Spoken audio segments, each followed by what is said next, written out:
kelompok 5 akan membahas tentang HAM. Baiklah, saya Adinda Vilga Purnama, NIM 2019143295295, Prodi PGSD, Fakultas Keguruan Ilmu Pendidikan. Di sini kami akan membahas tentang apa itu HAM, apa saja dasar hukum HAM di Indonesia, dan apa saja lembaga perlindungan HAM di Indonesia.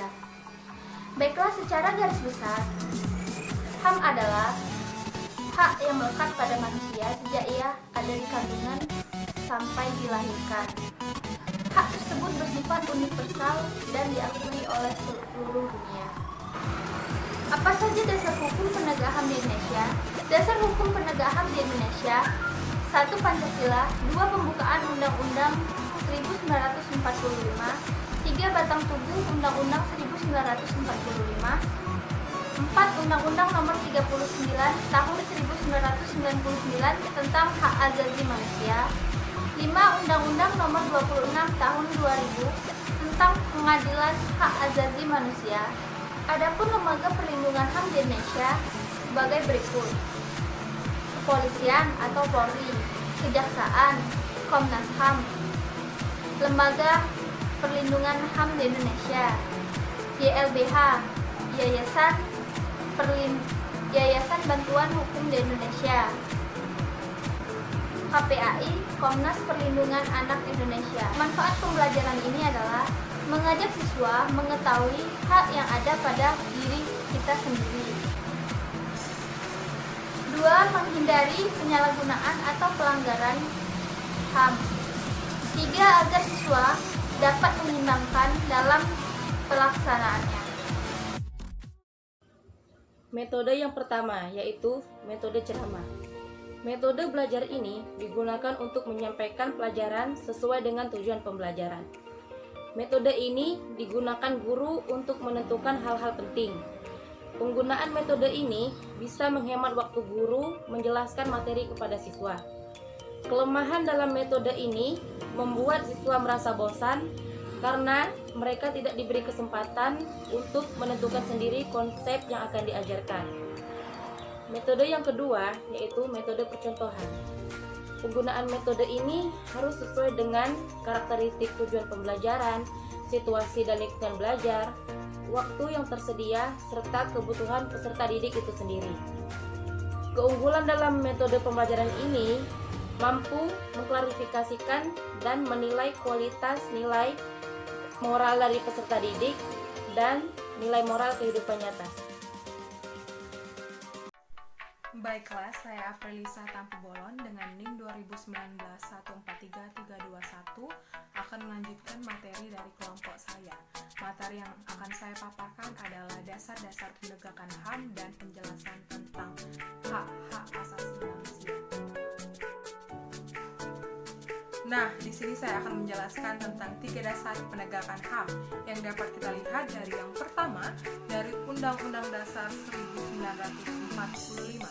Yang kedua, dapat kita lihat dari Ketetapan MPR Nomor 17 Tahun 1998. Yang ketiga, dari Undang-Undang Nomor 39 Tahun 1999 tentang Hak Asasi Manusia.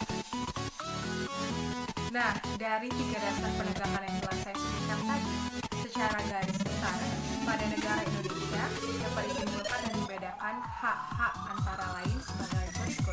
Yang pertama, ada hak asasi pribadi. Yang kedua, ada hak asasi ekonomi. Yang ketiga, ada hak asasi politik. Nah, di sini saya akan menjelaskan hak-hak yang telah saya sebutkan tadi. Yang pertama adalah hak-hak asasi pribadi. Hak asasi pribadi adalah hak yang berhubungan tentang diri sendiri. Contohnya, hak untuk menyatakan pendapat, hak untuk memeluk agama dan kepercayaannya masing-masing.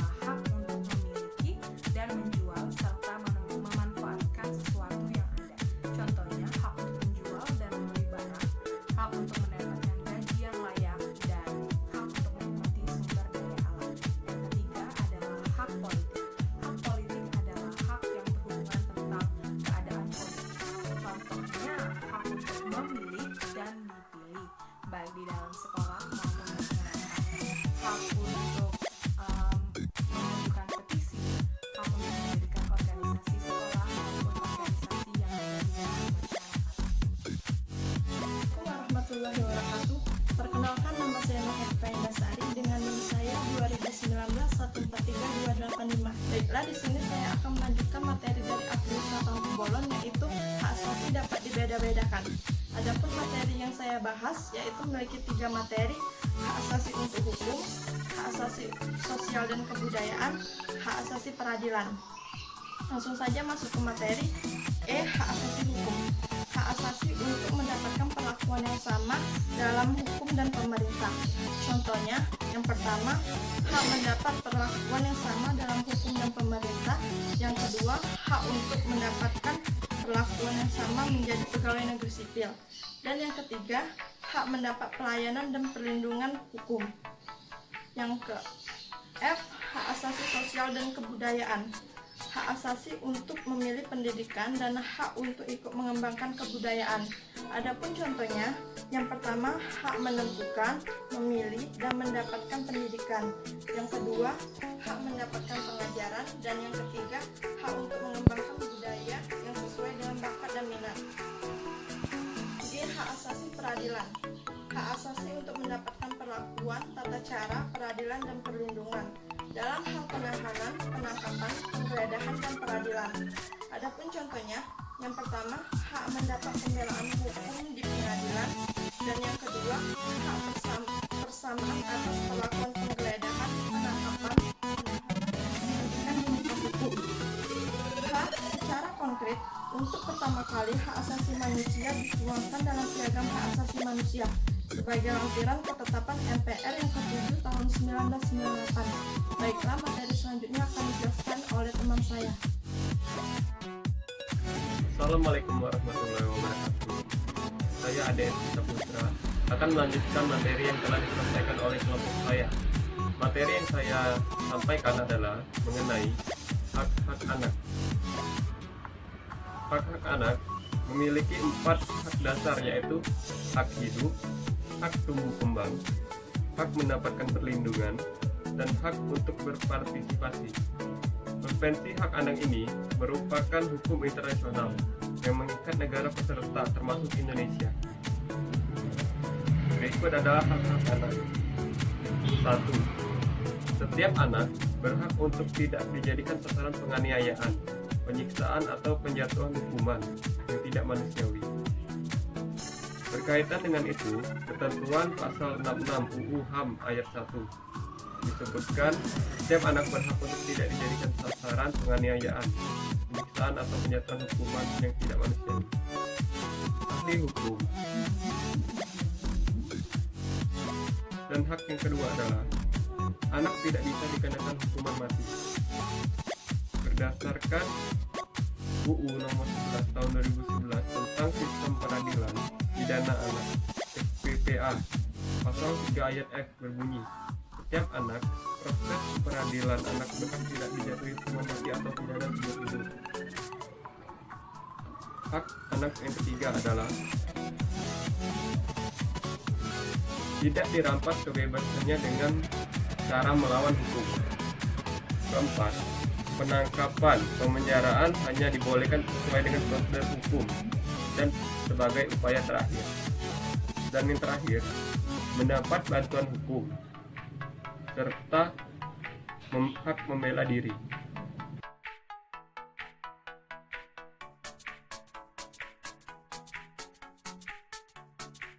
Perkenalkan, nama saya Asri Wayuni, NIM 2019143307. Di sini saya akan menjelaskan materi saya yang berjudul Lembaga Perlindungan HAM.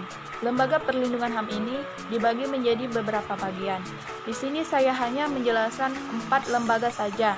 Yang pertama, Lembaga Bantuan Hukum atau yang sering kita sebut dengan LBH, yang bersifat membela kepentingan masyarakat tanpa melihat latar belakang, suku, agama, ras, dan kelompok. Yang kedua, Yayasan Lembaga Bantuan Indonesia sebagai penegak dan perlindungan HAM pada masyarakat menengah ke bawah.